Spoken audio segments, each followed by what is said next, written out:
பத்துரையந்தாய் புத்தி கனகத்திரே புத்தி மலையாளி புத்தி போற்றி சைவத்தின் மேல் சமயம் வேறு இல்லை அதிர்கார் சிவமாம் தெய்வத்தின் மேல் தெய்வம் இல்லெனும் நான் மறைச்செம்பொருள் வாய்மை வைத்த சீர்திருத்தேவாரமும் திருவாசகமும் வைத்தரச் செய்த நால்வர் உற்றால் எம் உயிர்த்துணையே தில்லை வாழ்ந்தனரே முதலாக சீர்படைத்த உள்ளேதாம் திருத்தொண்டர் தொகையடியார் பதம் போற்றி உள்ளையவர் புராணக்கதை உலகறிய விழித்துரைத்த செல்வமணி குன்றத்தும் செப்பிலாரடி போற்றி ஈராண்டில் சிவஞானம் பெற்றுயர்ந்த மெய்கண்டார் இணைத்தால் போற்றி நாராண்ட பல்லடியாறு கல் புரிந்த அருளந்தினற்றால் போற்றி நீராண்ட கடந்தை நகர் மறைஞான சம்பந்த நிழல்தால் போற்றி சீராண்ட தில்லை நகர் உமாவதியார் சம்பதுவர் திருத்தால் போற்றி போற்றி. எல்லாம் அல்ல இறைவனுடைய திருவரு கருணையும் குருவரனும் முன்னின்றல் செய்ய இன்று எம்பிரான் சிறுதொண்ட நாயனாருடைய குரு பூசையை முன்னிட்டு இந்த சிறப்பு வரலாற்றை சிந்திக்கக்கூடிய வாய்ப்பினை அருள் தரும் தேவகிரி அம்மையுடனாகிய வெங்கடேஸ்வர பெருமான் நமக்கு ஏற்படுத்தி கொண்டிருக்கின்றார்.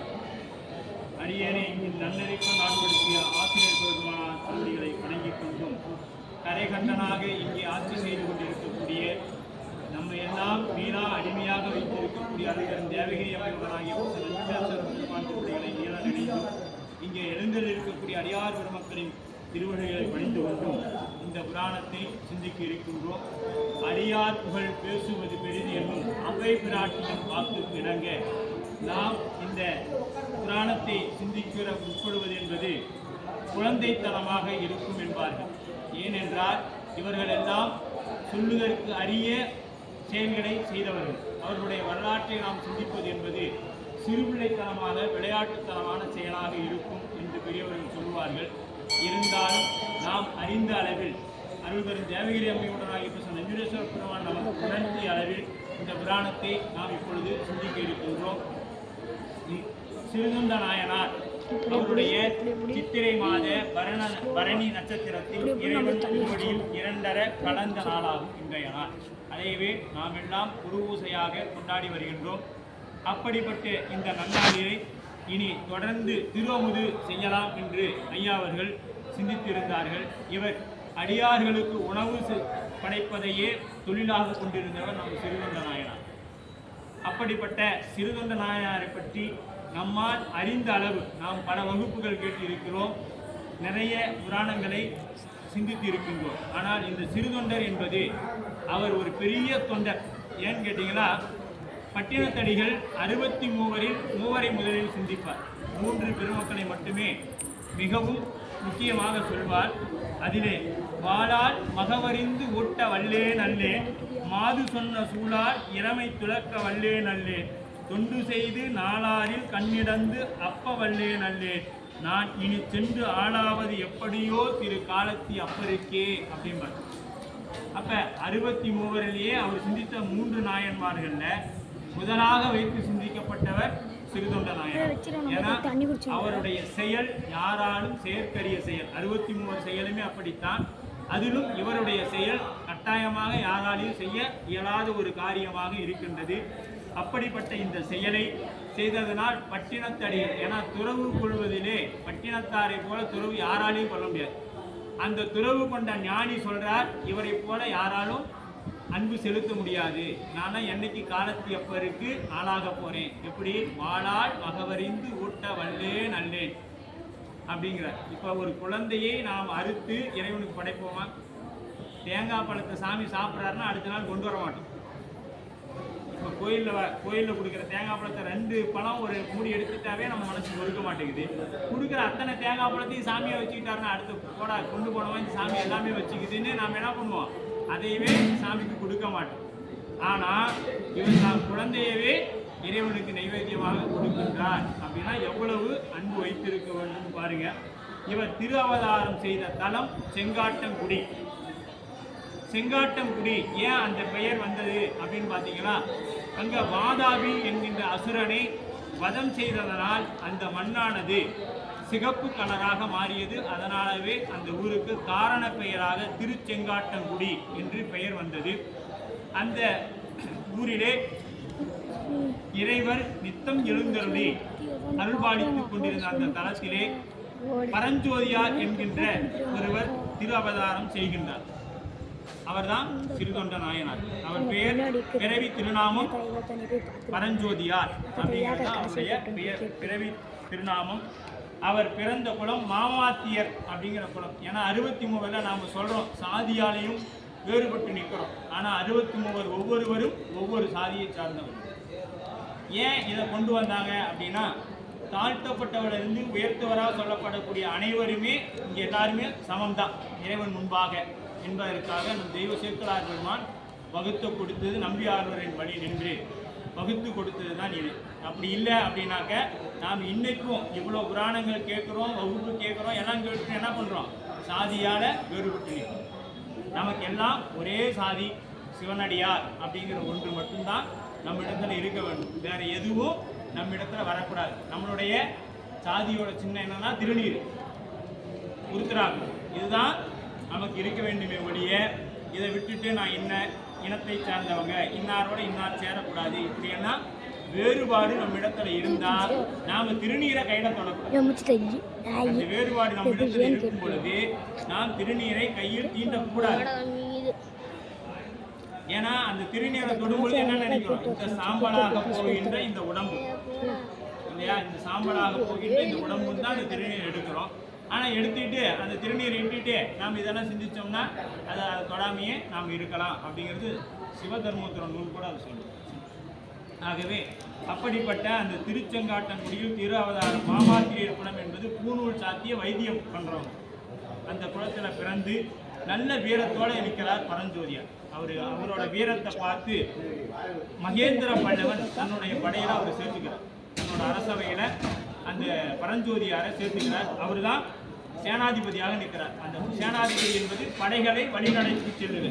அந்த ஒரு செயலை செய்ய வேண்டும் என்று அவர் பணிக்க ராஜாவுடைய கட்டளை ஏற்றுக்கொண்டு பரஞ்சோதியார் பெல்காம் பக்கத்தில் இருக்கக்கூடிய வாதாபி என்கின்ற அந்த நாட்டிற்கு படையெடுக்கிறார். வாதாபிங்கிற அந்த நாட்டுக்கு, அது இன்னைக்கு பார்த்தீங்கன்னா கர்நாடகா மாநிலத்தில் மகாராஷ்டிரா ஒட்டி இருக்கக்கூடிய பெல்காம் அப்படிங்கிற ஊர் தான் இன்னைக்கு இருக்கக்கூடிய அந்த ஊர். அது அப்போ வாதாபிங்கிற ஒரு நாடாக இருந்தது. அது சாக்கியர்களோட கட்டுப்பாட்டில் இருந்த நகராக இருந்தது. அந்த நகரில் பல முறை இவர் போர் செய்திருக்கிறார். யாரு? மகேந்திர பல்லவன் பல முறை போர் தொடுத்து வெல்ல முடியல. ஆனா இந்த முறை இவரோட தலைமையில, யாரு? பரஞ்சோதியாரோட தலைமையில அங்க படைகள் ஏவப்படுகிறது. அங்க போய் வெற்றி பெற்று வரார். அப்படி வெற்றி பெற்று வரும் வேளையில ராஜாவுக்கு ஒரே ஆச்சரியம். அது மட்டும் இல்லை, அங்கே வெற்றி பெற்று வரக்குள்ள ஒரு நாட்டை போய் நாம் போர் செய்து அங்கேருந்து என்ன பண்ணுவாங்க, அங்கே இருக்கக்கூடிய பொருள்களை எல்லாம் எடுத்துட்டு வருவாங்க, யானைகளை எடுத்துட்டு வருவாங்க. இப்படி எடுத்து வரும் பொழுது பரஞ்சோதியார் மட்டும் அங்கேருந்து ஒரு விநாயகரை எடுத்து வர்றார். பூசை இல்லையே, இது எப்போ சாப்பிட்டாரோ தெரியலையே, அதனால் நாம் நம்ம ஊருக்கு கொண்டு போய் வச்சு பூசை பண்ணுவோம் அப்படின்னு சொல்லி அங்கே இருக்கக்கூடிய விநாயகர் பெருமானை, வாதாபி விநாயகர், இன்னைக்கு போனீங்கன்னா திருச்செங்காட்டங்குடியில அந்த விநாயகர் இருப்பார். கூப்பிட்டு போனாங்கன்னா அந்த இறுதியில் இருப்பார். அந்த விநாயகரை அங்கிருந்து தான் பரஞ்சோதியார் கொண்டு வரார். கொண்டு வந்த மாத்திரத்தில் ராஜாவுக்கு ஒரே சந்தோஷம். இவ்வளவு முறை நாம போர் செய்து வெல்லவே முடியலையே, இந்த முறை எப்படி சாத்தியப்பட்டது அப்படின்னு சொன்ன உடனே அவர் அரசவையில் இருக்கக்கூடிய அமைச்சர் சொல்றார். என்ன சொல்றாருன்னா, இவர் நல்ல ஒரு சிவனடியார். யாரு? பரஞ்சோதியார் சிவபெருமானுக்கு தொண்டு செய்யக்கூடிய அடியார்களுக்கு உணவு கொடுக்கக்கூடியவர், அன்னம்பாடிக்கு செய்யக்கூடியவர் அப்படின்னு சொல்லி சொல்ல, அப்படியா அப்படின்னு சொல்லிட்டு உம்பர்பிரான் அடியாரை உணராதே கெட்டொழிந்தேன்பார். ராஜா என்ன சொல்வார்னா, உம்பர்பிரான் உங்களுடைய தலைவனுடைய அடியாரை உணராதே கெட்டொழிந்தேன். அடியாரை பற்றி தெரிஞ்சுக்கலாம்னா என்ன பண்ணிடுவோம், கெட்டு போயிடுவோம்னா என்ன அர்த்தங்க, இப்போ வாழ்க்கையில் கெட்டு போகிறதில்லை, பல பிறவிகளை எடுத்துக்கிட்டு இருக்கும், அதுதான் கெட்டு போயிடுவோமே அப்படின்னு சொல்லி அவரு மன்னர் சொல்றாரு. அப்படிப்பட்ட அந்த பரஞ்சோதியாரை இனி நான் என்ன செய்ய, செம்மை நெறி திருத்தொண்டு செய்யுங்கிறார். நான் இனிமேல் என்ன செய்யலாம்னு இருக்கிறேன்னா, நீங்க இருக்கக்கூடிய செல்வங்கள் உனக்கு எவ்வளவு வேணுமோ அவ்வளவு செல்வங்களையும் எடுத்துக்கொள், நீ போய் செம்மை நெறி திருத்தொண்டு செய்யும் அப்படிங்கிறார். யார? பரஞ்சோதியார். அவரு இங்கே இல்லைங்க, நான் என்னுடைய சொந்த ஊருக்கு போறேன் அப்படின்னு சொல்லி பரஞ்சோதியார் சொல்கிறார், நான் என்னுடைய சொந்த ஊருக்கு போகிறேனாக்கா அப்படிங்கிறார். அப்படியா, உனக்கு எவ்வளோ வேணுமோ, எப்படி மாணிக்க வாசக பெருந்தகைக்கு அறிவர்த்தன பாண்டியன் உனக்கு என்ன வேணுமோ எடுத்துக்கோ கஜானாவில்னு சொன்னார். அதுபோல் பரஞ்சோதியாரிடத்தில் அவர் சொல்கிறார், யார் மகேந்திர பல்லவன் சொல்கிறாங்க, உனக்கு என்ன பொருளாதாரம் வேணுமோ என்ன வேணுமோ அதெல்லாம் எடுத்துக்கோ, போய் தொண்டர்களுக்கு பணி செய் அப்படிங்கிறார். அந்த அளவில் அவர் அங்கேருந்து எடுத்துக்கிட்டு என்ன பண்ணுறாருங்க, தன்னுடைய சொந்த நாடாகிய சோழ நாட்டுக்கு வரார். வந்து அடியார்களுக்கு உணவு கொடுத்து வரார். நித்தமும் அவர் என்ன பண்ணுறார், தினைக்கும் அடியார்களுக்கு திரு அமுது ஊட்டாமல் அவர் உண்ண மாட்டார். இதுதான் அவங்க பெரியவங்கன்னு சொல்கிறது. ஏன்னா நித்தம் இவர்கள் ஒவ்வொருவரும் ஒவ்வொரு தொழிலை செய்தவர்கள், ஒவ்வொரு கொள்கையை கடைபிடித்தவர்கள். கொள்கை இல்லாமல் வாழக்கூடாதுன்னு அப்பர் சாமி சொல்வார். கொள்கை இல்லாது கெட்டு விழுந்தேன். என்கிட்ட கொள்கை இல்லை. ஏன்னா நம்மளோட வாழ்க்கையில் ஏதாவது கொள்கை இருக்குதா? ஆடு மாடு சாப்பிடுது, குழந்தை பெற்றுக்குது, எல்லாம் பண்ணுது. நாமளும் சாப்பிட்றோம், தூங்குறோம், குழந்தை பெற்றுக்கிறோம். வேறு ஏதாச்சும் நமக்கு அதுக்கு வித்தியாசம்? அது 5 அறிவு உள்ளது, சரியான பாதையிலேயாச்சும் அதோட வழியில் நிற்குது. நம்ம 6 அறிவுன்னு வச்சுக்கிட்டு இறைவனை வழிபாடு செய்யாமல் அடுத்தவனை எல்லாம் எப்படி கெடுக்கலாம், அவங்க எப்படி இப்படி இருக்கலாம், இப்படி தான் நாம் சிந்திக்கிறோமே ஒழிய நம்ம அந்த 6ஆம் அறிவை கொண்டு இறைவன் திருமுறையை பாடலாம், அவருடைய திருப்பாடல்களை கேட்கலாம், அவருடைய சந்நிதிக்கு வந்து நம்மால் இயன்ற உதவிகளை செய்யலாம், பணிகளை செய்யலாம் நினைக்கிறோமா? இல்லை. இங்கே வந்து தான் இருக்கிற பேப்பரை கிழிச்சு போட்டுட்டு போகிறோம். குப்பையை எங்கே கொண்டு வரோம்? வெளியிலேருந்து பேப்பரை வாங்கிட்டு வந்து கிழிச்சு கல்புரங்கிற பேரில் கிழிச்சு கல்புரத்தை கொடுத்து குப்பையை அதே இடத்துல போடுறோம். நாம் என்ன பண்ணுறோம்? குப்பையை போடுறோம். ஆனால் இறைவன் அதையெல்லாம் பொறுத்து கொள்கிறார். இதெல்லாம் குழந்தைங்க அப்படித்தான் இருக்கும். நம்ம வீட்டில் நம்ம சின்ன பிள்ளைங்க போட்டால் என்ன பண்ணுறோம்? அந்த மாதிரி இறைவன் நம்மை தாங்கி கொண்டு நாம் செய்யக்கூடிய அனைத்து நாங்கள் எப்படி தாயன் கூட ஒருப்பரன்றோ பெரியோர் சிறு நாய்களும் பொய்யனை ஏம்பார் மாணிக்க வாசகம் பெருந்தகை. அப்படித்தான் நம்ம இறைவன் பொறுத்து தாங்கி கொண்டிருக்கிறார். அப்படி திரு அமுது முன் ஊட்டி பின் உண்பார். யாருக்கு? அடியார்களுக்கு அமுது ஊட்டுவார். நம்ம ஒரு வீட்டுக்கு விருந்தாளி வந்தால் கூட என்ன பண்ணுவோம்? அவங்கள முதல்ல உணவு உண்ண வச்சு பிறகுதான் நாம் உண்ணணும். அவங்களுக்கு முன்னாடி நாம் போட்டு சாப்பிட்டு இருந்தோம்னா அவங்க என்ன பண்ணுவாங்க? கிளம்பி போடுவாங்க. அப்போ வந்தவர்களை முதலில் நாம் பார்க்க வரும். அப்படி இவர் என்ன பண்ணார்? இணைக்கும் காலையிலிருந்து சாயங்காலம் வரைக்கும் ஆனாலும் சரி யாராவது ஒரு அடியாருக்கு வந்து உணவு கொடுத்துட்டு தான் தான் உண்மைங்கிற கொள்கையில் வாழக்கூடியவர் நம்ம சிறுதொண்ட நாயனார். அவர்களுடைய தொண்டை பார்த்து அந்த ஊரில் இருக்கிறவங்க பேர் கொடுத்தது தான் சிறு தொண்டர் அப்படின்னு பேர் கொடுக்குறாங்க இல்லையா? திருஞான சம்பந்தர் இவருடைய அவருடைய இல்லத்துக்கு எழுந்தல் பண்ணுறார். திருஞான சம்பந்தர் அவருடைய இல்லத்தில் இருந்து திருவமுது பண்ணுறாங்க. பண்ணும் பொழுது அந்த குழந்தைக்கு 3 வயசு சீராளன். அப்போ சொல்கிறார், இவர் ஒரு ஞானியாக வரணும்னு அவர் மனசில் படுது. இவர் இறைவன் திருவடி போகணும், இந்த உணவு இன்னொரு நாள் உணவாக போகுது இறைவனுக்குன்னு நினைக்கிறார். அந்த அளவுக்கு அவர் அந்த தொண்டு செய்திருக்கிறார். சீராரும் சடைமுடியார் அருளினால் நிறை தவத்து பேராளன் அவன் தமக்கு ஒருகுதி மனை அருந்தின் பேராகி விளங்கி திருவெண்காட்டு நங்கையார் சீராள தேவன் என்னும் திருமைந்தர் அவதரித்தார். அப்படி அங்கே தங்கி வர வேலையில் அவருக்கு சீராளன் அப்படிங்கிற ஒரு குழந்தை அங்கே திரு அவதாரம் பண்ணார். அவதரித்தார்னு சொன்னார், சேர்க்கிறார். பிறந்தார்னு சொன்னார். பிறந்தார் இறப்பு உண்டு, பிறப்பு உண்டு, மரணம் உண்டு. ஆனால் திரு அவதாரம் என்பது மேலிருந்து கீழே இறங்கி வருதல். சம்பந்தருக்கும் அதான் சொல்லுவாங்க, திருஞாவுக்கரசருக்கும் அதான் சொல்லுவார். எங்கே மேலே இருந்து கீழே இறங்கி வருதல், இந்த வடமொழியில் சௌலபியம்னு சொல்லுவாங்க. அப்படி இறங்கி வருவது தான் திரு அவதாரம்னு சொல்கிறாங்க. அப்போ சீராள தேவன் திரு அவதாரம் செய்கின்றார் அப்படிங்கிறார். அப்போ திரு அவதாரம் செய்த அந்த குழந்தை வளர்ந்து வருகிறது. 3 வயது. நம் போன்ற அவர்களும் பள்ளிக்கு அந்த பாடசாலைக்கு அனுப்புகிறாங்க.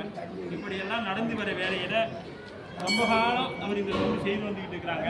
செய்து வந்து கொண்டிருக்கக்கூடிய வேலையில் ஒரு நாள் அடியார் யாருமே இல்லை.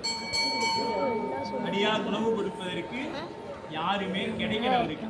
அவரும் காலையிலிருந்து தேடுறாரு. மாலை நேரம் ஆயிடுச்சு, உணவு கொடுப்பதற்கு அடியார்களே கிடைக்கல. பிறகு சாமி என்ன பண்ணுறாங்க? தேடுவதற்காக போயிட்ட பிறகு நம் பெருமான் கருணை வைத்த கடவுள் தன்முதல் பெருமான் சடையை மறைத்து கங்கையை மறைத்து தன்னுடைய நெற்றிக்கண்மை மறைத்து தன்முதல் பெருமான் எழுந்தருள் பண்ணுகிறார். எப்படி பண்றாருன்னா பயங்கரமான ஒரு கோரம் ஜடாமுடி, பார்ப்பதற்கே கண்கள் சிவந்து நல்ல விழிகள் விரித்த விழிகளோட பயங்கரமா வரார். செல் செல் செல்னு ஒரு சத்தத்தோட வரார். எங்கிருந்து வரார்? கைலாயத்திலிருந்து வரார். நம் பெருமான் எப்படி இருப்பார்? பார்ப்பதற்கே அழகாக இருப்பார். ஆனால் இங்கே என்ன பண்ணுறாரு? கண்களை எல்லாம் பார்த்த மாத்திரத்தில் பயந்துக்கணும். அப்படி ஒரு கண்களோடு அங்கிருந்து கிளம்பி கைலாயத்திலிருந்து வரார். ஏன் அப்படின்னா சிறுதொண்ட நாயனாருடைய தொண்டை மக்களுக்கு தெரியப்படுத்தணும். அடியார்களை சோதிக்க வேண்டிய அவசியம் ஆண்டவனுக்கு கிடையாது. ஏன்னு கேட்டீங்கன்னா அவர் தான் நம்ம இயக்கி கொண்டிருக்கிறார். நம்ம எப்படிப்பட்டவங்க அவருக்கு தெரியாதா? சிறுதொண்டர் எப்படிப்பட்டவங்க சாமிக்கு தெரியாதா? அவர் சோதித்து தான் அந்த தங்கத்தை கூட சரி சொல்லுங்க பார்க்கலாம் இல்லையே. ஆனா அவர் தொண்டை இப்படி தொண்டு செய்கிறார் என்று மக்களுக்கு விளங்கும். நாம் இன்னைக்கு ₹1 இந்த கோயிலுக்கு ₹1 ஒரு லைட் வாங்கி கொடுத்தோம், ₹100 ஒரு லைட் டியூப் லைட் வாங்கி கொடுத்தோம்னா அதை மறைக்கிற அளவுக்கு ஒரு பேர் எழுதி கொடுக்கும்.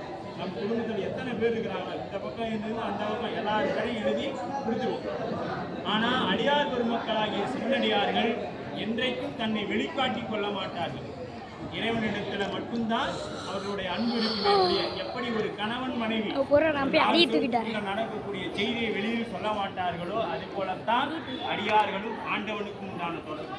அவங்க எதையும் நான் இதை செய்தேன் என்னால் தான் இதை ஆட்சின்னு நிற்க மாட்டாங்க. என்ன அவங்க அடியார்கள் இல்லைன்னு சொல்லுது பெரிய நீங்க எதையும் சொல்லுவாரு பெரிய புராணம் அதை சொல்லுகிறார். அப்படி இருக்கும் நிலையில இவருடைய தொண்டை வெளிக்காட்டணும்.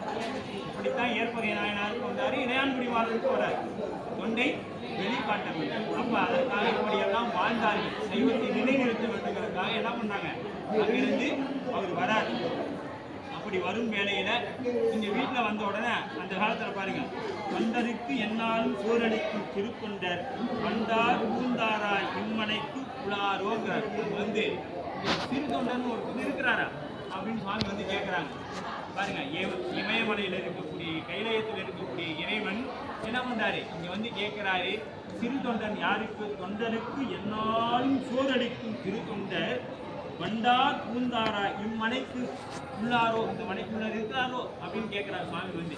சேர்க்கிறார் பாருங்க, எவ்வளோ அற்புதமாக சொல்ல. போகலைங்க, மனைக்குள்ள போகல. அந்த முதல்ல யாரு பார்த்தாங்க அப்படின்னா சந்தன தாதை அப்படிங்கிற அந்த வீட்டோட வேலைக்காரன். ஏன்னா அப்போ வந்து கணவன் வீட்டை விட்டு வெளியே போயிட்டா மனைவியார் அந்த வீட்டை தாண்டி வெளியே போக மாட்டாங்க. அதே போல அடியார் பெருமக்களாகட்டும் நாமளாகட்டும் மனைவி மட்டும் இருக்கக்கூடிய வீட்டில் அடியார்களாகிய நாம் உள்ள போக மாட்டாங்க, ஆண்கள் உள்ள போக மாட்டாங்க. அந்த மரபு அப்போ கடைபிடிக்கப்பட்டது. அப்படி இருக்கும் வேலையில அவர் சொல்றாரு, இருக்கிறாரா சிறுத்தொண்டர்? இல்லைங்க, அவர் வந்து மடவாளை முகம் நோக்கி வந்து அணைந்து வினவுவார் மாதவத்தோர யாம் என்று சந்தனமாம் தாதையார் முன்வந்து கால் வணங்கி அந்தமிழ் சீர் அடியாரை தேடி அவர் புறத்தே அணைந்தார். அந்தமிழ்னா யாருங்க? முடிவில்லாத அடியார்கள்னா எப்படிப்பட்டவங்க? முடிவில்லாத அந்தமிழ் சீர் அடியாரை தேடி அவர் புறத்தே அணைந்தார். எந்தமை ஆளுடையாரே அகத்து உள் எழுந்தருளும். நீங்க உள்ளார வாங்க, எங்க எம்மை ஆளாக உடையவரே உள்ளார வாங்கன்னு சொல்லி யார் சொன்னாங்க? சொல்றாங்க. சொன்ன மாத்திரத்தில் அவர் சொல்றாரு, மாதரம் இருந்த இடவகையில் தனிப்புகோம். நான் வந்து தனியா பெண்கள் இருக்கிற வீட்டுக்கு வரமாட்டேன். ஏன்னா இவர் அகோரி கோலத்துல வந்திருக்கிறார். சாதாரணமான கோலம் இல்லை, அகோரிகள் கோலம். கபாலம்னா கையில வச்சிருக்கிறாரு, திருசூலம் வச்சிருக்கிறாரு, இடது கையில டமருகம் இருக்குது, உடுக்கை இருக்குது, கோர பல்லோட வந்து பைரவ கோலம், ஆதி பைரவ கோலத்துல சுவாமி அங்கே வந்திருக்கிறாங்க. கட்டம் பெரியர்னு மேனி, அது சக்கச்செவேர்னு கண்கள், அது மேலே அப்படியே சாம்பல் பூசி இங்கே வந்திருக்கிறார். பார்த்த மாத்திரத்திலேயே ஒரு பயம். அதனால அந்த சந்தனத்தாரை பார்த்த உடனே பயந்துட்டாங்க. வெண்காட்டு உள்ள வாங்கன்னு சொல்றாங்க. அடுத்தது வேலைக்காரி கேட்டோம்னா நம்ம வந்து சொல்றாங்க, இல்லை கண்ணுதலில் காட்டாதார் கணபதீச்சரத்து கண் வண்ணமலர் ஆத்தியின் கீழ் இருக்கின்றோம் மற்றவர்தாம் நன்னினார் நாம் இருந்த பரிசு உணர்வீர் குறைப்பீர் என்று அருளி அண்ணலார் திரு ஆத்தி அணைந்து அருளி அமர்ந்திருந்தார். நான் போய் இந்த கோயில் இருக்கக்கூடிய ஆத்தி மரத்துக்கடி இருக்கிறேன், சிறுதொண்டர் வந்தால் வர சொல்லுங்க அப்படின்னு சொல்லிட்டு என்ன பண்ணுறாருங்க, இந்த ஆத்தி மரத்துக்கடியை போய் அமர்ந்திருக்கிறார். அப்படி அமர்ந்திருக்கக்கூடிய வேலையில சிறுதொண்டர் அங்கே எங்கே தேடிட்டு வீட்டுக்கு வரார்.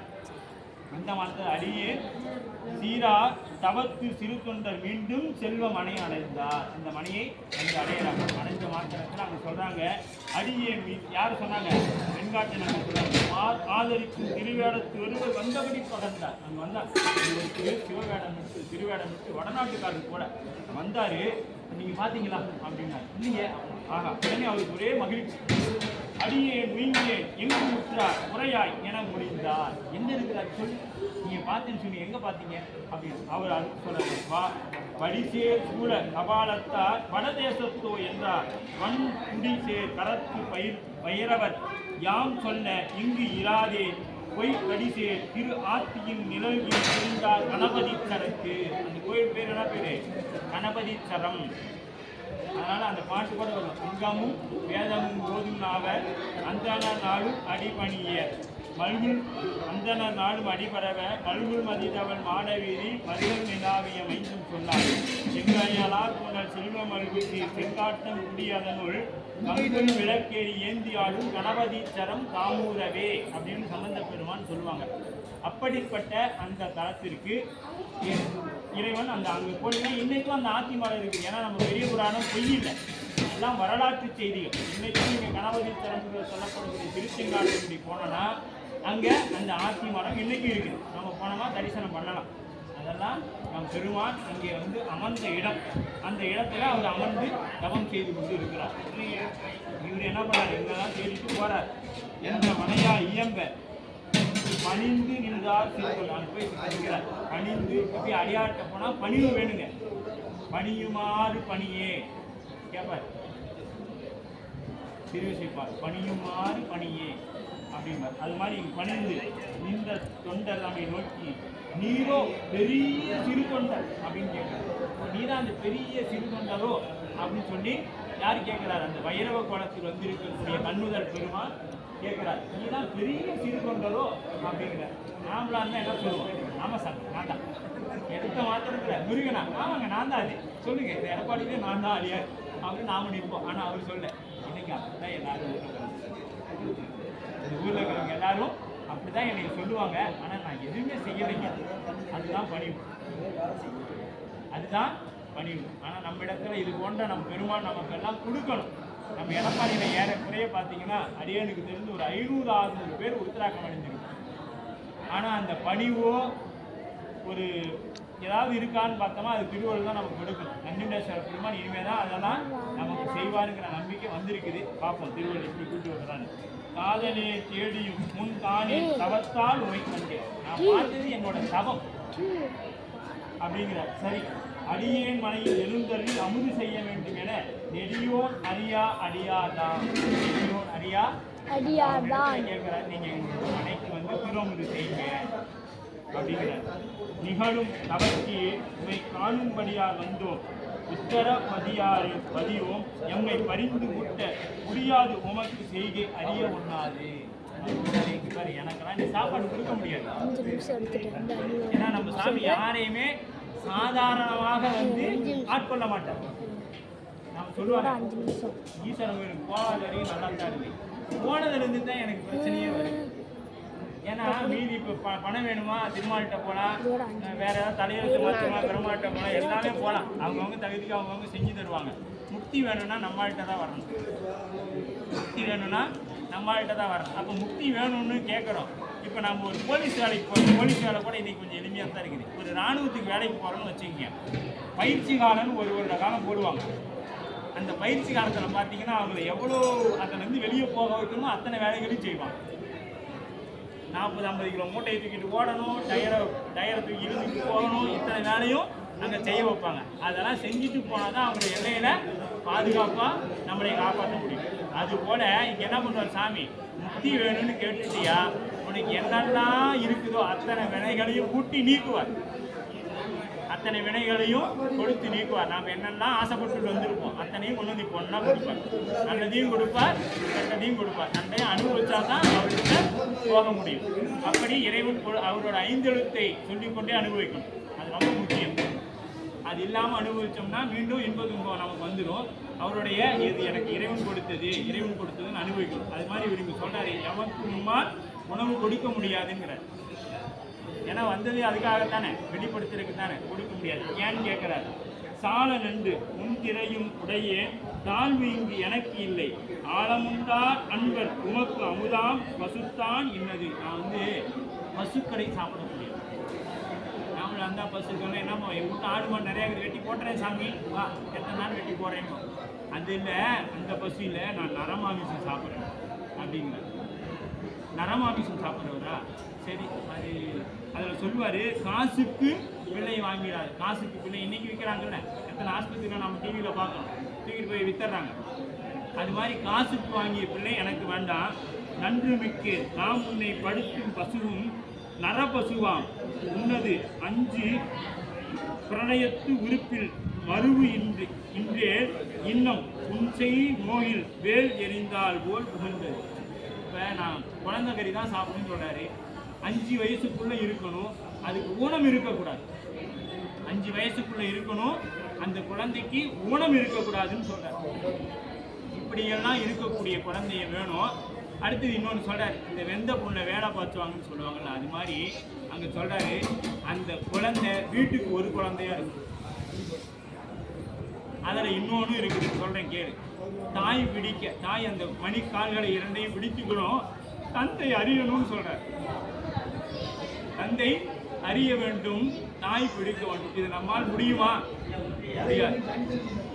அப்படி அவர் மேலும் மேலும் அந்த அடியா, ஏன்னா என்னால் முடியும், அங்கே ஒரு வகையான இருமாப்பு இருக்குது, என்னால் முடியும் அப்படின்னு சொல்கிறாங்க பார்த்தீங்களா, அதுவும் முடியாதுன்னு சொல்ல வைக்கிற வரைக்கும் சாமி அதை செய்ய வைப்பார். அந்த மாதிரி இறைவன் என்ன பண்ணுறாரு, தாய் பிடிக்க தந்தை அறிய. இது யார் ஒத்துக்குவா? காசு கொடுத்தே வாங்கிடலாம், ஒரு 1 கோடி ரூபா கொடுத்து ஒரு குழந்தைய வாங்கிடும். ஆனால் அந்த தாய் பிடிக்க தந்தை அறியணும். குழந்தையும் அழக்கூடாது, அப்பாவும் அழக்கூடாது, அம்மாவும் அழக்கூடாது, 3 பேருமே அழுகக்கூடாது. இது சாத்தியமானா? சத்தியமாக சாத்தியப்படாது. இன்றைய அளவில் இல்லை, என்றைக்குமே இதெல்லாம் முடியாது, யாராலையும் முடியாத ஒரு செயல். அன்பு மிக்க பெரும் கற்பில் அணங்கு திருநங்கை அம்மையார். அவங்க பார்த்தீங்கன்னா திருநங்கை, இதில் பார்த்தீங்கன்னா அந்த சந்தனத்தாதிக்கு இறைவன் முக்தி கொடுக்குறார். ஏன்னு கேட்டிங்கன்னா, இவர் சரின்னு ஒத்துக்கிட்டு அப்படியே அந்த ஆத்தி மரத்துக்கு கீழேருந்து போகிறார். நான் வீட்டுக்கு போய் தயார் பண்ணுறேன் அப்படின்னு சொல்லிட்டு சிறுதொண்டர் அங்கேருந்து போகிறார். போகக்குள்ள சாமிகிட்ட ஒரு விண்ணப்பம் வச்சுட்டே போகிறார். சாமி, என்னுடைய மனம் போலவே என்னோட மனைவிக்கும் கொடுங்க, அவர் வேறாவது மறுத்து சொல்லிட்டா என்னால் வாழ முடியாது, ஆகவே என்னுடைய எண்ணம் போல என்னோட மனைவிக்கும் கொடுங்கன்னு சொல்லிட்டு இறைவன்கிட்ட ஒரு வகையாக பிரார்த்தனை பண்ணிக்கிட்டு போகிறாரு. போன உடனே அந்த அம்மாட்ட சொல்கிறாரு, அன்பு மிக்க பெருங்கற்பின் அணைந்து திருவெண்காட்டு அம்மை முன் வந்து சிறு தொண்டர் வரவு முன்னின்று வள்ளலாரும்.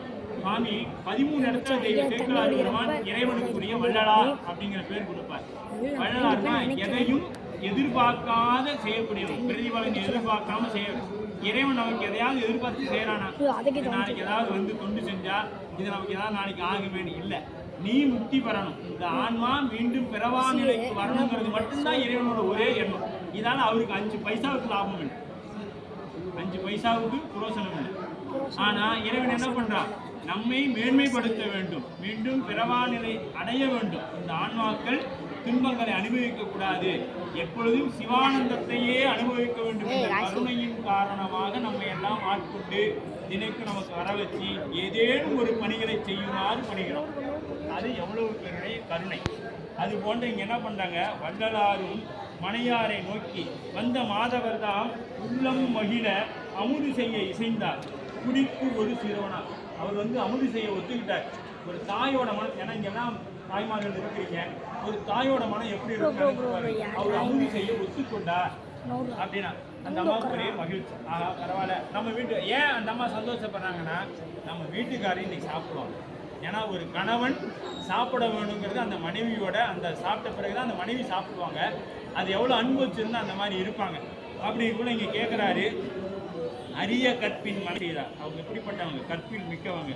பெரிய பைரவ தொண்டர் அமுது செய்ய பெறுவதற்கு இங்கு உரிய வகையில் அமுது செய்து அமைப்போம் அப்படின்னா என்ன சொல்றாரு, அவர் சொன்னாரு சாப்பாடு சாப்பிட்றேன்ட்டாரு, ஆனால் சில கண்டிஷன் போட்டுக்கிறாரு அப்படிங்கிறார். என்ன அப்படின்னு ஒன்று, வீட்டுக்கு ஒரு பையனாக இருக்கணுமா, 5 வயதாக இருக்கணுமா, அதுக்கு வந்து ஊனம் இருக்கக்கூடாதா, தாய் பிடிக்க தந்தை அறிஞ்சு கொடுக்கணுமா, அறிந்து கொடுத்தா சாப்பிட்றேன்னு சொல்கிறார் அப்படின்னு சொல்லி சொல்கிறாங்க.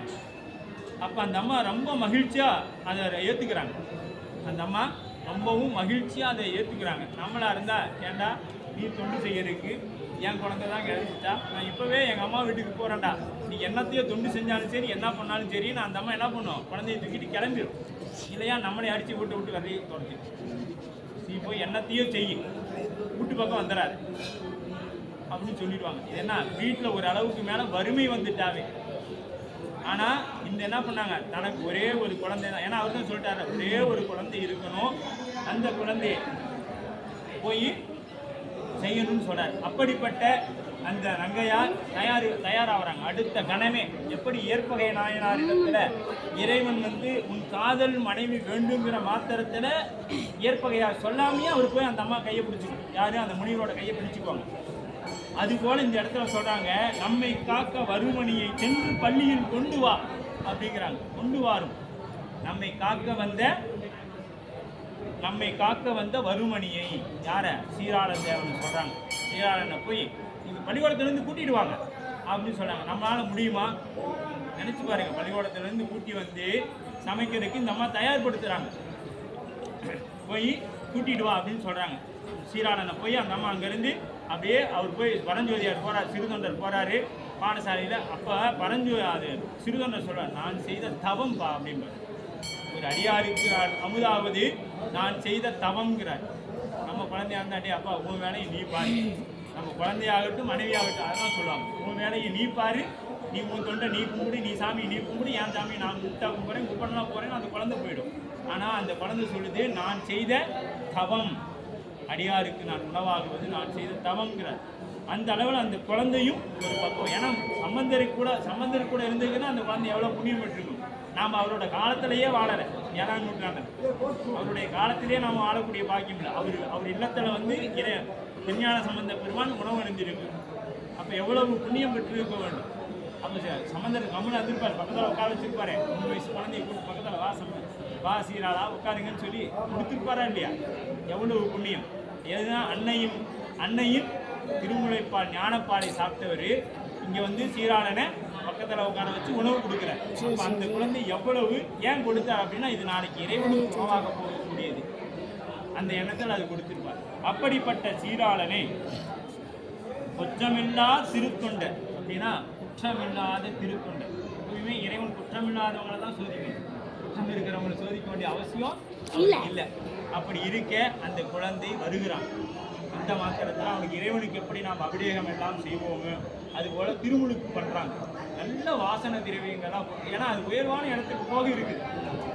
அந்த சூழல் அப்படியே கொஞ்சம் கற்பனை பண்ணிக்கங்க. நாம் அந்த இடத்துக்கு போகணும், அந்த வரலாற்றுக்குள்ளே போகணும். ஒரு சினிமா பார்த்தா எப்படி அந்த சண்டை காட்சி வரும்பொழுது உங்கள் இடத்துல ஒரு வீரம் வருகிறதோ அது போல் இந்த இடத்துல இருக்கணும். அந்த இடத்துக்கு போங்க. அந்த வீட்டுக்குள்ளே இப்போ போய் நிற்கிறோம். அந்த வீட்டில் சிறுதொண்டர் உள்ளே வந்துட்டார். வெண்காட்டு நங்கை சந்தனதாதி அதுக்குள்ள மசாலா பொருள்லாம் அரைக்கிறாங்க. இந்த பக்கம் என்ன பண்ணுறாரு, சிறுதொண்டர் தன்னுடைய குழந்தைக்கு வாசனை திரவியங்கள் எல்லாம் போட்டு திருமுழுக்காட்டு கொண்டுவதற்காக தயார் பண்ணி கொண்டிருக்கிறார். அதுக்கு அந்த எண்ணெயெல்லாம் பூசி மஞ்சள் எல்லாம் உடம்பு முழுக்க அந்த கஸ்தூரி மஞ்சள் பூசுகிறாங்க. வந்து நம்ம புராணத்தில் விரிவாக பேசினா ரொம்ப நேரம் ஆகும். ஏன்னா என்ன அன்னம்பாளிப்புக்காக இருக்கிறீங்க, ரொம்ப நேரம் காலம் ஆகிடும். ஆகவே சுருக்கமாடின்னு சொல்கிறேன். அந்த திருமஞ்சளை எல்லாம் அந்த கஸ்தூரி மஞ்சளை எல்லாம் பூசி ஜவ்வாது போன்ற செண்டு வாசனை திரவங்கள் எல்லாம் தொடவி அந்த திருமுழுக்காட்டு பண்ணுறாங்க. திருமுழுக்காட்டு பண்ணி நாம் ஒரு அறியாத இதில் என்ன ஒரு அற்புதமான செயல் என்று பார்த்தீங்கன்னா, நாம் ஒரு குழந்தையை ஒருவருக்கு கொடுக்கும் பொழுது அல்லது ஒரு உயர்வான செயல் செய்யும் பொழுது அந்த குழந்தையை உச்சி மோகுதல் என்று முத்தமிடும். அந்த குழந்தையோட உச்சியை பிடிச்சி ஒரு முத்தமிடும். அதுபோல் இங்கே அப்படியே அந்த நிகழ்வெல்லாம் பார்த்து முடித்தோடனே சிறுதொண்டருக்கு ஒரு எண்ணம் வந்துருச்சு. எண்ணம் முத்தமிட போகக்குள்ள இறைவன் ஒரு எண்ணத்தை கொடுக்குறார். ஆகா, இது இறைவனுக்கு ஆகக்கூடிய பொருளே எச்சில் பட்டுடுவே. என்ன நினைச்சாருங்க, இறைவனுக்கு திரு அமுது ஆகக்கூடிய உடம்பு நம்ம முத்தம் கொடுத்தோமா எச்சில் பட்டுடுமேன்னு நினைச்சாரு. தந்தையோட மனம் எப்படி இருக்கும்னு சிந்தித்துக் கொள்ளுங்க. தந்தையோட மனம் எப்படி இருந்திருக்கும் அந்த இடத்துல அப்படின்னு சொல்லிட்டு அடுத்தது தயாராகிறாங்க. அந்த சந்தன திருவெண்காட்டு நங்கை பிடிக்கிறாங்க. தடுமாட்டம், ஏன்னா அவ்வளோ ஒரு சிந்திக்கு கூட பார்க்க முடியாத ஒரு நிகழ்வு அது. திருவெண்காட்டு நங்கை தயாராகிறாங்க. குழந்தைய மடியில் படுக்க வச்சுக்கிறாங்க. பாருங்க, அந்த அற்புதமான காட்சி அங்கே இருக்கு பாருங்க. தன் குழந்தையை மடியில் படுக்க வச்சுக்கிறாங்க, காலை பிடிச்சிக்கிறாங்க. பிடிச்சிக்கிட்டு தந்தை அறிய போகிறார். அறிய போகும் பொழுது அந்த குழந்தைய சொன்னால், தயங்காத சிவபெருமானுக்கு நான் உணவாக போகிறேன், நிறைவேற்றுங்கன்னு சொல்கிறார். சரிங்களா? அந்த நிகழ்வு எப்படி இருக்கும் என்று பாருங்க இல்லையா? அப்படி அவர் அந்த உணவை சமைப்பதற்காக எல்லாம் பண்ணிட்டாங்க. அவ்வளோதான், பிடிச்சாச்சு. எல்லாம் கை கால் தனியாக எல்லாம் தனியாக சமைக்கிறாங்க. அந்த சந்தனத்தாதையிடம் இவங்க என்ன பண்ணுறாங்கன்னா, இந்த தலையை கொண்டு போய் எங்கே குப்பையில் போட்டு வந்துடு, இது உணவுக்கு ஆகாது அப்படின்னு சொல்கிறாங்க. சந்தனத்தாதைக்கு ஒரு சந்தேகம், ஏன்னா வரக்குள்ளேயே ஒரு பயங்கரமாக இருந்தார், நம்ம நாட்டுக்கே சம்மந்தம் இல்லாத ஒரு உருவமாக இருந்துச்சு. அதனால் இவர் இத்தனை கேட்ட ஒரு நாளைக்கு தலைக்கறி கேட்டுட்டா என்ன பண்ணுறது அப்படின்னு சொல்லிட்டு அந்த அம்மா இவங்க எல்லாம் முதலாளிக்கெல்லாம் தெரியாமல் அந்த அம்மா தலையை தனியாக சமைச்சு வச்சுட்டாங்க. இப்போ போய் ஆத்தி மரத்துக்கு இருக்கிற வயிறவரை கூப்பிட்றாங்க, வந்து நீங்கள் சாப்பிடுங்க அப்படின்னு சொல்லி திருவங்க எடுத்து கொள்ளுங்க கூப்பிட்றாங்க. கூட்ட மாத்திரத்தில்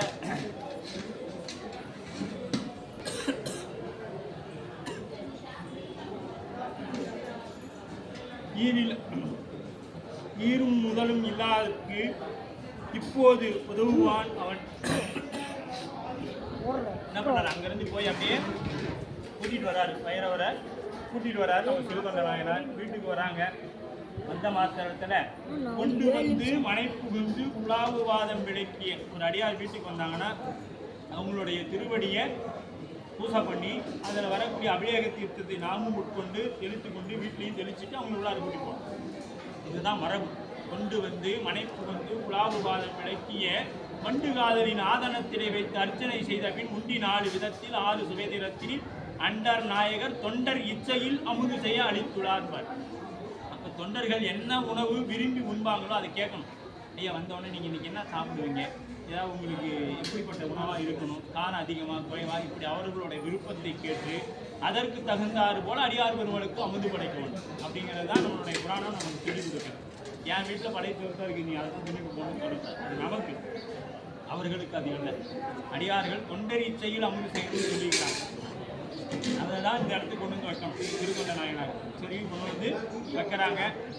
எல்லாம் வச்சாச்சு, இலையை போட்டு என்ன பண்ணியாச்சு, எல்லாம் வச்சாச்சு. வைரவர் அந்த சாமி பார்த்தாரு, இங்கே தலைக்கறியை காணுமே அப்படிங்கிறார். இவ்வளவும் பார்த்துட்டு கேட்குறார், தலைக்கறியை காணுமே அப்படிங்கிறார்.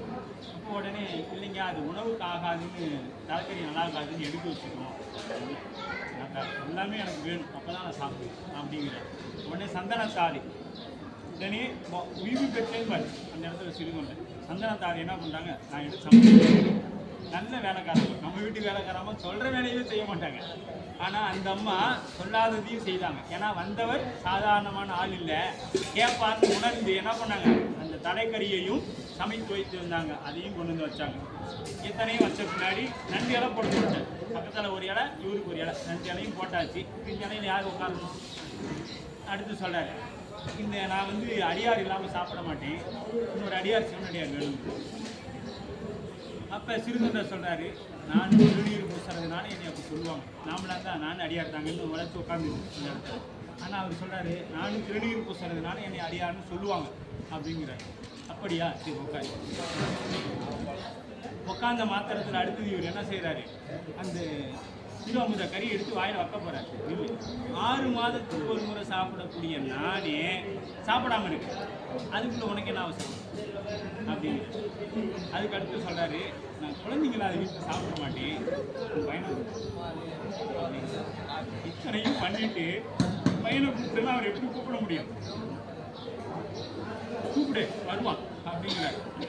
நாம நிறைய பேர் இன்னைக்கு சொல்றோம்ல, உங்க சாமி பிள்ளை கறி சாப்பிட்டாரு, கண்ணப்பண்ட கறி சாப்பிட்டாரு, பிள்ளையை கொடுத்தாரு. நாம் எதையாவது தருவோமா? எதையும் தரமாட்டோம். அதெல்லாம் அப்புறமே சிந்திக்கலாம், ஏன்னா காலம் ஆகிவிட்டு. ஆகவே இதெல்லாம் அவர் என்ன பண்றாரு, எதையுமே நினைக்காம கூப்பிடு வருவாங்கிறார். போய் அந்த அம்மா போய் கூப்பிட்றாங்க, வெளியில கேட்டுட்டு போய் அவங்க கூப்பிட்றாங்க அடியார். ஏன்னா அடியார் வாக்கு பொய்யாகாது. அதனால வெளியில போய் வாசல் நின்று சீராளா அப்படின்னு கூப்பிட்றாங்க. வந்துட்டாங்க பண்ணிங்க சீராளு வண்டியும் போறாங்க. இவரும் எந்திரிச்சு போறாரு. யாரு? சிறுகொண்ட நாயனாரும் போறாங்க, சந்தனத்தாதையும் போறாங்க. 3 பேரும் போய் சீராளா அப்படிங்கிறாங்க. அப்பயும் வரல, மீண்டும் வராங்க. அப்படியெல்லாம் கூப்பிட்டா வரமாட்டான், நான் கூப்பிட்ற மாதிரி கூப்பிடுங்கன்னு சொல்றாரு. ஈரும் முதலும் இல்லாதற்கு இப்பொழுது அவன் உதவலை அப்படின்னு தலைவர் அமுது செய்து அருள யாம் இங்கு என் செய்தால் ஆகும் அப்படிங்கிறாரு. வையகம் நிகழும் சிறுத்தொண்டர் மைந்தா வருவாய் என அழைத்தார். வரல, மைந்தாவா கூப்பிட்டாங்க, வரல. இப்போ சொல்கிறாங்க பாருங்க, உடனே சாமி வந்துடுறாரு. என்ன சொல்கிறாருன்னா, தையலார் தலைவன் பனி தலை நின்ற நிற்பாராய் தாமரைப்பார் செய்யமணியே சீராளா வாராய் சிவனார் அடியார் யாம் உண்ணும் வகையில் உடன் உண்ண அழைக்கின்றார் வாராய்ங்கிறார். சிவனடியார் சாப்பிட்றதுக்காக கூப்பிட்றாரு, வா அப்படின்னு சொல்லி கூப்பிட்றாரு. கூப்பிட்ட மாத்திரத்தில் அந்த குழந்தை பள்ளியிலிருந்து எப்படி வந்ததோ அப்படியே வந்தது. ஆனால் உள்ளே இருந்த அந்த திருவமுதும் அந்த இலையில் போட்ட வைத்திருந்த அந்த பாத்திரம், இலையில போட்டு வச்சிருந்த எந்த ஒரு பொருளும் இல்லை. இதெல்லாம் என்ன ஆயிடுச்சு? மறைச்சிட்டார் இறைவன். மறைச்சு சாமிக்கு கொடுத்தார். அவர் திரும்பி பிள்ளையை கொடுத்தார். நாம் ஒரு கோழி அறுத்து திங்கிறோம், கொடுத்துருவோமா? ஒரு கோழியை முடியுமா? நம்மளால முடியாது. அப்ப சாமி எங்க, நாம எங்க? நம்ம சாமிக்கு எத்தனை பேர் சாமி சாப்பிடலையா? நீங்க சாப்பிட்டா பத்திரமா போயிருமா? நம்ம அன்பர்களை என்ன செய்ய கேட்கறாங்க. ஆனா அது பாருங்க, சாமி எவ்வளவு அதை சங்கல்ப மாத்திரத்துல ஒண்ணு கொடுக்கக்கூடியவர். நினைத்த மாத்திரத்துல இந்த உலகத்தை மிச்சதின்றியே விளைவு செய்துவார். ஒரு விதை இல்லாமையே மறந்து அந்த அளவுக்கு இறைவன் எல்லாம் வைத்து வாங்க வல்ல பெருமானாக இருக்கக்கூடிய கண்ணுதல் நஞ்சுண்டேஸ்வர பெருமான் அங்கே எப்படி எழுந்தருகின்றார் என்றால், சாமி அம்பாள் இடையில முருகப்பெருமான் எழுந்தருள் கொண்டாங்க. ஏன் அப்படின்னு கேட்டிங்கன்னா, 4 பேருக்கு முக்தியை கொடுக்கறதுக்காக இறைவன் அங்கே ரிஷபாருடராக சோமாஸ்கந்தராக எழுந்தருள் பண்ணுகிறார். இதுக்கடுத்து யாருக்கு வருவாங்கன்னா, சோமாசிமார நாயனாருக்கு இதே போல வருவாங்க. அங்கே விநாயகரும் சேர்ந்து வருவார். இவருக்கு வந்து சோமாஸ்கந்தராக காட்சி கொடுப்பார். இப்படி காட்சி கொடுத்து அவரை பணிவன் திங்கள் முடி துளங்கும் பரத்த கருணை நோக்கடித்தார். அங்க கருணை நோக்கடித்து அன்பில் வென்ற தொண்டர் அவருக்கு அமைந்த மனைவியார் மைந்தர் முன்பு தோன்றி பெருவாழ்வை முழுவதும் செய்து பரவசமாய் என்பும் பணமும் கரைந்து குதிரை விழுந்தார் எய்தினார் என்று பரவர் தகுதியினால் பெரியோர் ஆவதற்கு அருள் புரிவாய். பெரியோர் ஆவதற்குனா நாயன்மாராக ஒருவராக இருப்பதற்கு இறைவன் அருள் புரிந்தான். ஒன்றை வேணியர் தாமும் பாகம் கொண்ட குலக்குடியும் வென்றி நெடுவேல் மைந்தரும் தம் விரை பூங்கலரும் சேவடிக்கு நின்ற தொண்டர் மனைவியார் நீடு மகனார் தாதையார் என்று பிரியாது இறஞ்சி இருக்க உடன் கொண்டு எய்தினார். இங்க எல்லாத்தையும் சாமி என்ன பண்றாரு? உடனே திருக்கைலாயம் அழைத்து சென்றார். இந்த அளவில் தெய்வ சேக்கிழார் பெருமான் புராணத்தை நிறைவு செய்தார். இந்த புராணத்தின் கண் நாம் எடுத்துக்கொண்டது என்னன்னா, அடியார் இச்சையில் அமுது செய்ய வேண்டும். தொண்டர் என்ன நினைக்கிறாங்களோ அதன் அடிப்படையில் தான் நாம் அவர்களுக்கு உணவு தர வேண்டும். நம் இஷ்டத்துக்கு அவர்களுக்கு உணவு கொடுக்கக்கூடாது என்கிறதே இந்த புராணத்தின் வழியாக தெரிந்து கொண்டு, அதே போல இறைவன் எதை கேட்டாலும் அடியார்கள் கொடுக்க வேண்டும் என்பதையும், மெய்யடியார்கள் எதை கேட்டாலும் கொடுக்க வேண்டும் என்பதையும் தெரிந்து கொள்ள வேண்டும். அதற்கு அடுத்தபடியாக ஒரு உயிரை பலியிடக்கூடாது. பலியிட்டால் அந்த உயிரை நம்மால் திருப்பி தர முடியாது. இறைவன் அதை திருப்பி கொடுப்பான் என்பதை உணர்ந்து கொண்டு இந்த அளவில் இந்த சொற்பொழிவானதை நிறைவுபடுகிறது. என்றும் இன்பம் பெருகும் இயல்பினால் ஒன்று காதலித்து உள்ளம் ஓங்கிட மன்றுளார் அடியார் அவர் வான்புகள் நின்றதெங்கும் நிலவி உலகெல்லாம் வான்முயில் விழாது பெய்க மலிவளம் சிறைக்க மன்னன் பொன்முறை அரசு செய்க பிறவிலா உயிர்கள் வாழ்க நான்மறை அறங்கள் ஓங்குக நற்றவம் பெருமை மல்க மேன்மைகள் சைவ நீதி விளங்குக உலகமெல்லாம் மேன்மைகள் சைவ நீதி விளங்குக உலகமெல்லாம் மேன்மைகள் சைவ நீதி விளங்குக உலகமெல்லாம். அருள் தரும் தேவகிரி அம்மை உடனவர் அருள்கிற பெருமான் மலரடிகள் போற்றி போற்றி. அருள் தரும் எம்பிரான் சிறுதொண்ட நாயனார் திருவடிகள் போற்றி போற்றி. எம்பிராட்டி சந்தனதாதி திருவடிகள் போற்றி போற்றி. எம்பிராட்டி வெண்காட்டு நங்கை திருவடிகள் போற்றி போற்றி. எம்பிரான் சீலாத தேவநாயனார் திருவடிகள் போற்றி போற்றி. திருச்சிற்றம்பலம்.